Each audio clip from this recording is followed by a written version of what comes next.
بڑی اہم بات کی ہے کہ سفر کے متعلق جو دعائیں ہیں، تو سفر کے متعلق بھی جو دعائیں ہیں وہ دعائیں ابھی تو سکھائی نہیں جا سکتی، تو اس کے بارے میں یہ ہے کہ وہ بھی کتابوں میں لکھی ہوئی ہیں، منقول ہیں، تو ان دعاؤں کو آدمی پڑھنے کی کوشش کرے اور بک ساتھ رکھ لے۔ اور بڑی اہم بات آپ نے اس طرف توجہ فرمائی ہے کہ جن مواقع میں دعا قبول ہوتی ہے ان میں سے ایک موقع سفر کا بھی ہے۔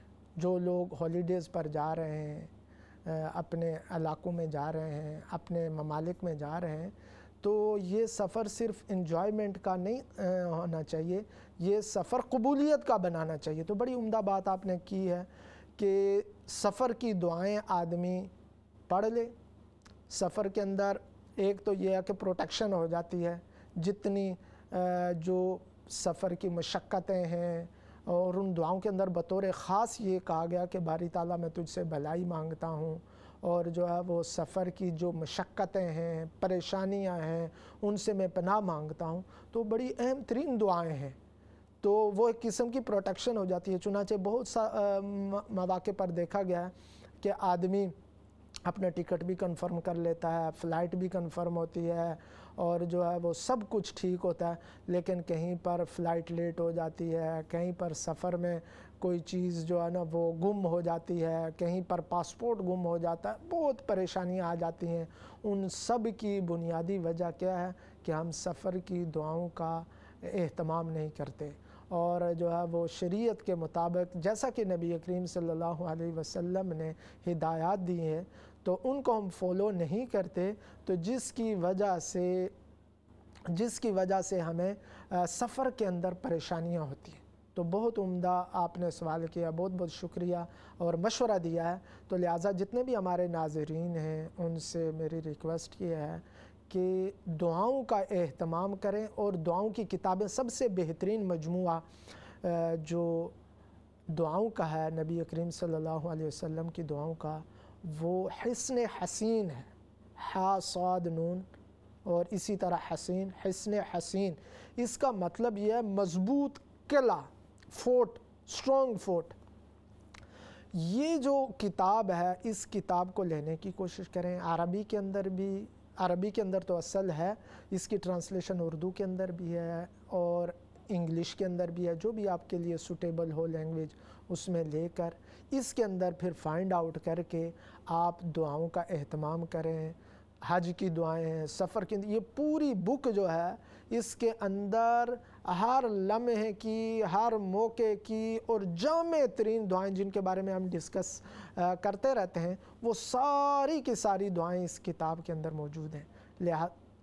لہٰذا میری تمام احباب سے ریکویسٹ ہے کہ اپنے سفر کو سیف اور اپنے سفر کو ایک اچھا اور خوشگوار بنانے کا اہم ترین طریقہ یہ ہے کہ سفر کے اندر دعاؤں کا اہتمام کیجیے۔ سفر سے مراد ٹریول ہے، ٹریولنگ کے اندر دعاؤں کا اہتمام کرنا چاہیے۔ اللہ تعالیٰ ہم سب کو عمل کی توفیق عطا فرمائے۔ ہمارے ساتھ ایک اور کالر ہیں، ان سے بات کرتے ہیں۔ السلام علیکم ورحمۃ اللہ وبرکاتہ۔ وعلیکم السلام ورحمۃ اللہ وبرکاتہ، جزاک اللہ خیر۔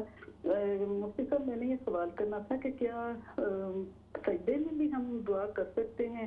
اگر کوئی مثال کے طور پہ کوئی عربی کی دعا نہیں کوئی ایک دم سے یاد آتی تو کیا دل میں اردو میں دعا یا اپنی لینگویج میں دعا مانگ سکتے ہیں؟ اور سجدے کی جو تسبیح ہے یہ کتنی زیادہ سے زیادہ کتنی دیر تک کر سکتے ہیں؟ میرا یہ سوال تھا، جزاک اللہ خیر۔ السلام علیکم ورحمۃ اللہ وبرکاتہ۔ وعلیکم السلام ورحمۃ اللہ وبرکاتہ۔ بہت اچھا سوال کیا آپ نے کہ سجدے میں دعا کر سکتے ہیں، تو اس کا جواب یہ ہے کہ سجدے میں دعا کر سکتے ہیں۔ خود نبی کریم صلی اللہ علیہ وسلم سے متعدد مواقع میں منقول ہے۔ البتہ یہ بات ذہن میں رکھنا چاہیے کہ صرف نوافل میں دعائیں کی جا سکتی ہیں۔ جو فرض نماز ہوتی ہے وہ مختصر ہوتی ہے، جماعت کے ساتھ آدمی پڑھتا ہے، تو اس کے اندر یہ دعائیں منقول نہیں ہیں۔ نوافل کے اندر دعائیں آدمی کو کرنا چاہیے۔ دوسری بات آپ نے یہ پوچھی کہ کسی بھی زبان کے اندر، تو اچھی طرح سمجھ لیجئے کہ عبادت کی اور جو نماز کی اور جو خطبے کی جو لینگویج ہے وہ صرف عربی ہے، نبی کریم صلی اللہ علیہ وسلم سے عربی کے اندر یہ ساری دعائیں منقول ہیں، تو لہٰذا نماز کے اندر تو اس کی اتباع اور پیروی ضروری ہے، بالکل اسی طرح جس طرح نبی کریم صلی اللہ علیہ وسلم نے دعائیں مانگی ہیں۔ کسی اور لینگویج کے اندر دعا نہیں کر سکتے۔ البتہ نماز کے بعد دعائیں کرنے کا جب آپشن موجود ہے کسی بھی زبان کے اندر، تو لہٰذا اگر ہمیں دعا یاد ہو نبی کریم صلی اللہ علیہ وسلم کی منقولہ دعائیں، تو ہم اسی طرح نماز کے اندر کر سکتے ہیں نمازوں میں۔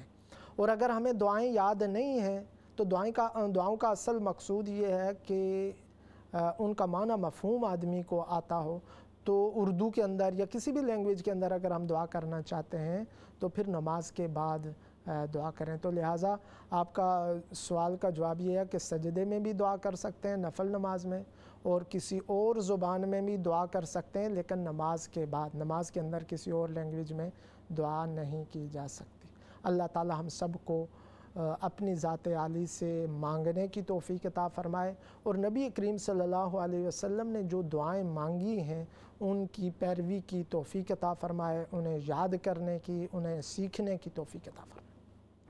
تو ہم بات کر رہے تھے نبی کریم صلی اللہ علیہ وسلم کی جامع ترین دعا، اللہم انی اعوذ برضاک من سخطک و بمعافاتک من عقوبتک۔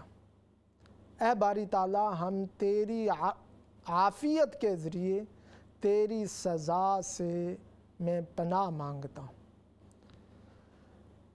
اس کا مفہوم یہ ہے، مطلب یہ ہے کہ اے باری تعالیٰ، میں تجھ سے تیری عافیت مانگتا ہوں اور تیری سزا سے میں پناہ مانگتا ہوں۔ عافیت کا کیا مفہوم ہے؟ اہم ترین چیز ہے عافیت۔ ایک حدیث میں نبی کریم صلی اللہ علیہ وسلم نے فرمایا، ایمان کے بعد سب سے بڑی نعمت عافیت ہے۔ سب سے بڑی نعمت تو یہ ہے کہ انسان کو ایمان مل جائے، اور اس کے بعد دوسری نعمت یہ ہے کہ اس کو عافیت مل جائے۔ ایک شخص نے آ کر نبی کریم صلی اللہ علیہ وسلم سے سوال کیا کہ میں اللہ سے کیا مانگوں؟ تو آپ صلی اللہ علیہ وسلم نے فرمایا کہ اللہ سے عافیت مانگو۔ حضرت انس رضی اللہ عنہ سے مروی ہے کہ نبی کریم صلی اللہ علیہ وسلم نے فرمایا کہ اذان اور اقامت کے درمیان جو وقت ہے یہ مقبولیت کا وقت ہے۔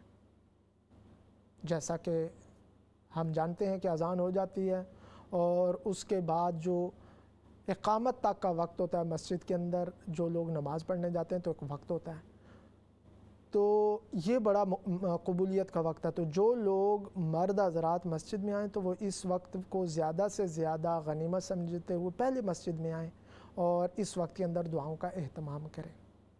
تو نبی کریم صلی اللہ علیہ وسلم سے پوچھا گیا کہ یا رسول اللہ صلی اللہ علیہ وسلم، ہم کیا مانگے اس وقت میں قبولیت کا وقت؟ تو نبی کریم صلی اللہ علیہ وسلم نے فرمایا کہ تم اللہ سے عافیت مانگو۔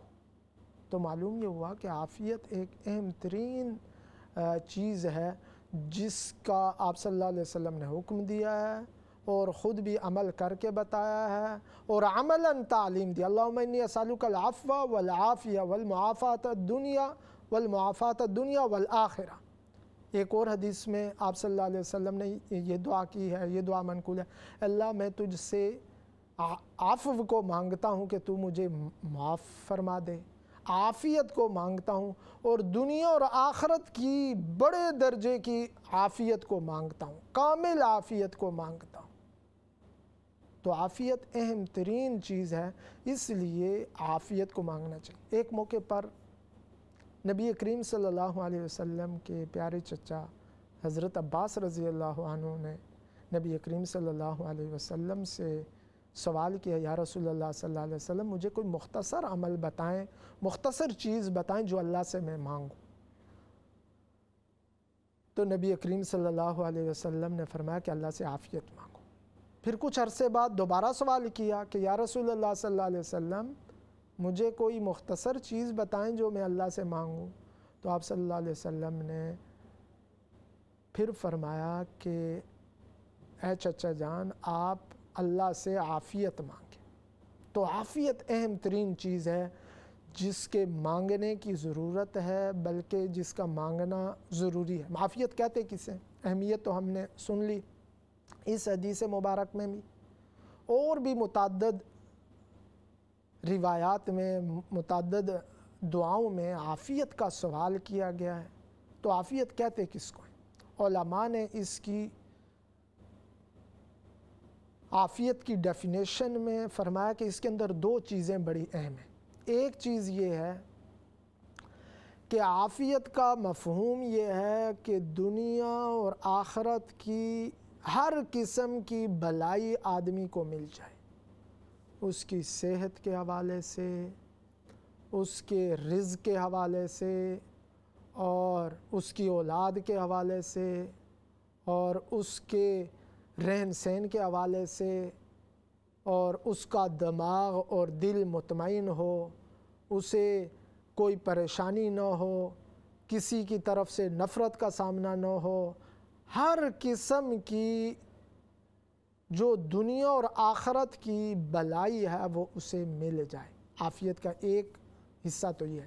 دوسرا یہ ہے کہ دنیا اور آخرت کی ہر قسم کی پریشانی سے اس کی سلامتی اور حفاظت ہو جائے، یہ عافیت کا مفہوم ہے، کہ کسی قسم کی بیماری نہ ہو اسے، اور کسی قسم کی تنگ دستی نہ ہو، کسی قسم کی دشمنی نہ ہو، کسی قسم کی نفرت نہ ہو، اور بے شمار پریشانیاں ہیں، ایک لاتعداد پریشانیوں کی صورتیں ہو سکتی ہیں، ان سب سے اس کو سلامتی بھی مل جائے، اور جتنی بلائیاں ہیں اور جتنی بھی بلائیاں ہیں وہ ساری کی ساری مل جائیں، اس کو کہتے ہیں عافیت۔ اس لیے نبی کریم صلی اللہ علیہ وسلم نے عافیت کی تعلیم دی ہے، اور عافیت کا حکم دیا ہے، اور عافیت کی اللہ تعالیٰ سے مانگنے کی تعلیم دی ہے اس دعا مبارک کے اندر بھی اور مختلف مواقع میں۔ لہٰذا ہمیں بھی چاہیے کہ اگر کوئی مختصر وقت ہو، کہیں پر دعا کا لمبا ٹائم نہ ہو، تو وہاں پر اللہ تعالیٰ سے عافیت مانگ لیں۔ کئی مواقع ایسے ہوتے ہیں کہ جہاں پر آدمی مختصر وقت ہوتا ہے، جیسے مغرب کی اذان اور اقامت میں مختصر وقت ہوتا ہے، اتنا لمبا وقت نہیں ہوتا، تو باقی نمازوں کے اندر لمبا وقت ہوتا ہے، وہاں پر اپنی لمبی دعائیں بھی کر سکتے ہیں، اور جو ہے وہ تلاوت بھی کر سکتے ہیں، بہت مواقع ہوتے ہیں۔ لیکن مغرب کی اذان اور اقامت میں بہت مختصر وقت ہوتا ہے، تو اس موقع پر ہم اللہ تعالیٰ سے عافیت مانگ لیں، اور کسی کو دعا دینی ہو تو اس کو عافیت کی دعا دے دیں، اے باری تعالیٰ تو اسے عافیت عطا کر، اور اپنے لیے مانگنا ہو مختصر وقت میں تو اللہ تعالیٰ سے عافیت مانگیں۔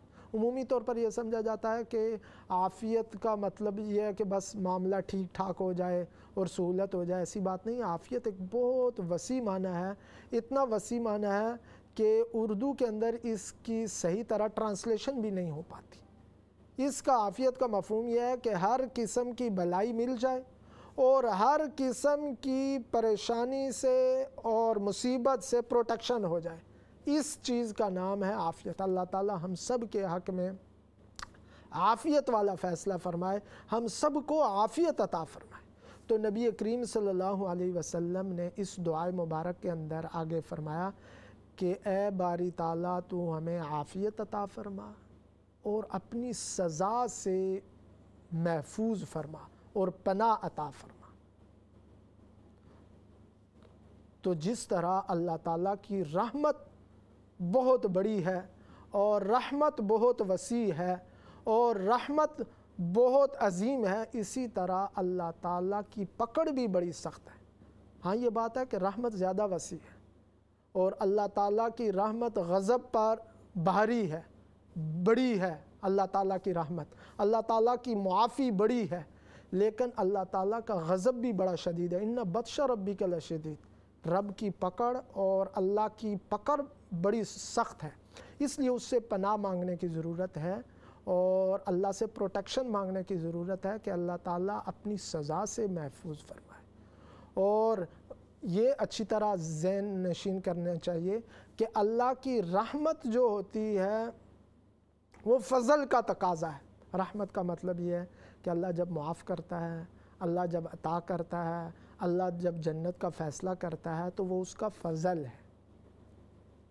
چنانچہ ایک حدیث کے اندر نبی کریم صلی اللہ علیہ وسلم نے فرمایا کہ کوئی آدمی اپنے عمل کی وجہ سے جنت میں نہیں جا سکتا۔ تو صحابہ نے عرض کیا یا رسول اللہ صلی اللہ علیہ وسلم آپ بھی؟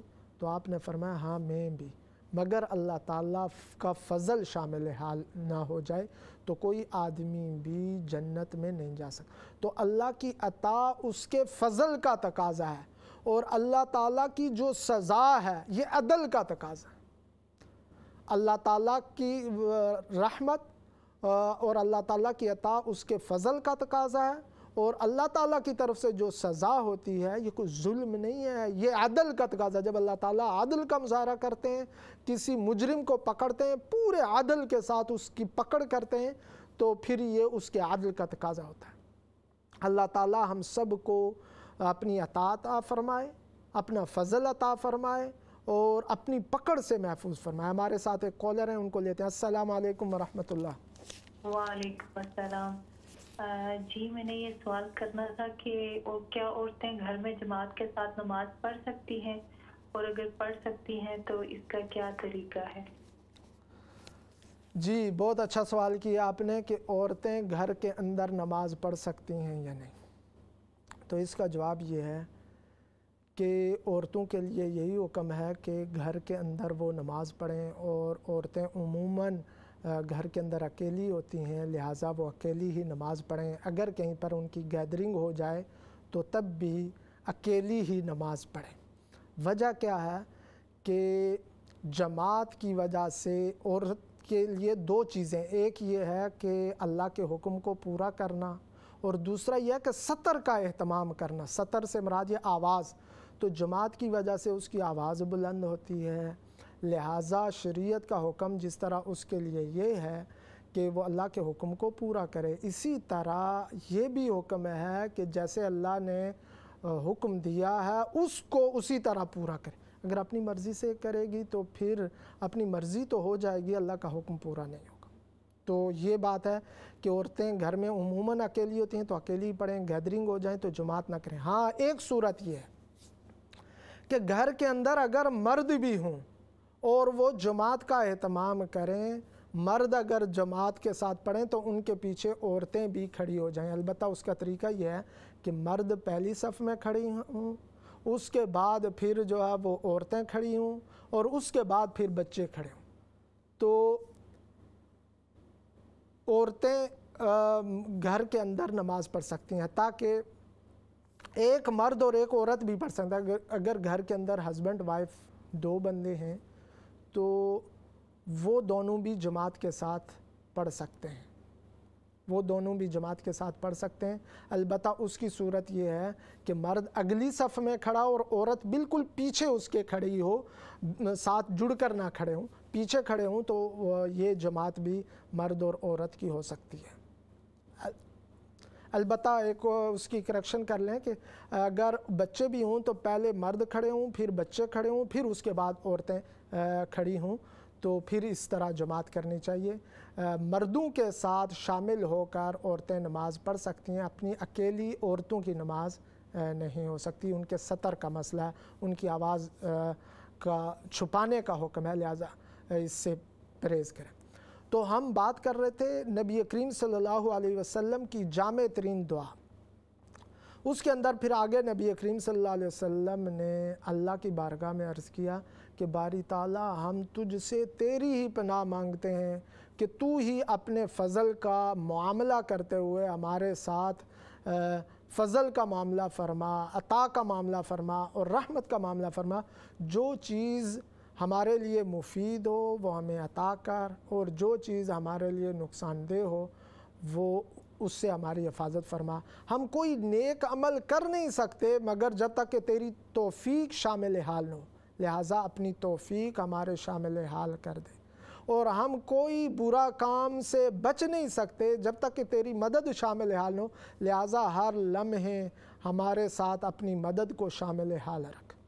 پھر آگے نبی کریم صلی اللہ علیہ وسلم نے فرمایا کہ ہم تیرے بندے ہیں، ہم تیری تعریف کرتے ہیں اور تیری ثنا کرتے ہیں، لیکن اس طرح تعریف نہیں کر سکتے کیونکہ ہم بھی محدود ہیں، ہماری صلاحیتیں بھی محدود ہیں، ہماری تعریف کرنا، تیری تعریف کرنا یہ بھی محدود ہے۔ ہم اپنی فہم کے مطابق، اپنی سمجھ کے مطابق، اپنی طاقت اور استطاعت کے مطابق تیری تعریف کریں گے، لیکن تیری شایان شان تعریف وہی ہے جو تو نے اپنی تعریف کی۔ چنانچہ حدیث کے اندر فرمایا جو کوئی اللہ سے کچھ مانگے تو سب سے پہلے اللہ کی تعریف کرے۔ چنانچہ سورہ فاتحہ جسے سورہ دعا بھی کہتے ہیں اور سب سے اہم ترین سورہ ہے، پورے قرآن کریم کا خلاصہ ہے، اور نماز کی ہر رکعت کے اندر ہم اسے پڑھتے ہیں، اس کے اندر بھی سب سے پہلے اللہ کی حمد بیان کی گئی۔ تو اس دعائے مبارک کے اندر بھی نبی کریم صلی اللہ علیہ وسلم نے حمد بیان فرمائی اور فرمایا کہ ہم شایان شان نہیں کر سکتے، شایان شان تو ہی اپنی تعریف کرے گا، ہم اپنی ہمت کے مطابق تعریف کریں گے۔ تو ناظرین کرام، یہ دعا بڑی اہم ترین دعا ہے، اس دعا کو اپنے معمولات کے اندر شامل کرنے کی کوشش کریں، تہجد کے اندر پڑھنے کی کوشش کریں، وطر کے اندر پڑھنے کی کوشش کریں، اور فرائض کے بعد اس کو پڑھنے کی کوشش کریں۔ اللہ تعالیٰ اس دعا کو ہمارے حق میں، آپ کے حق میں اور سارے انسانوں کے حق میں اس دعا کو قبول فرمائے۔ اس کے اندر نبی کریم صلی اللہ علیہ وسلم نے سب کچھ مانگ لیا، اللہ کی رضا مانگ لی، جس کو رضا مل گئی اسے سب کچھ مل گیا۔ کلام اللہ شریف کے اندر فرمایا کہ اللہ کی رضامندی سب سے بڑی کامیابی ہے، جس کو اللہ کی رضا مل گئی اسے سب کچھ مل گیا۔ جو اللہ کی ناراضگی سے محفوظ ہو گیا تو وہ ہر قسم کی برائی سے محفوظ، اور سب سے اہم ترین چیز کہ عافیت، جسے عافیت مل گئی تو اسے ساری بلائی مل گئی۔ تو لہٰذا اس دعا کو اپنے معمولات میں کرنے کی کوشش کریں۔ اللہ تعالی ہم سب کے حق میں اس دعا کو قبول فرمائے۔ والسلام علیکم ورحمۃ اللہ وبرکاتہ۔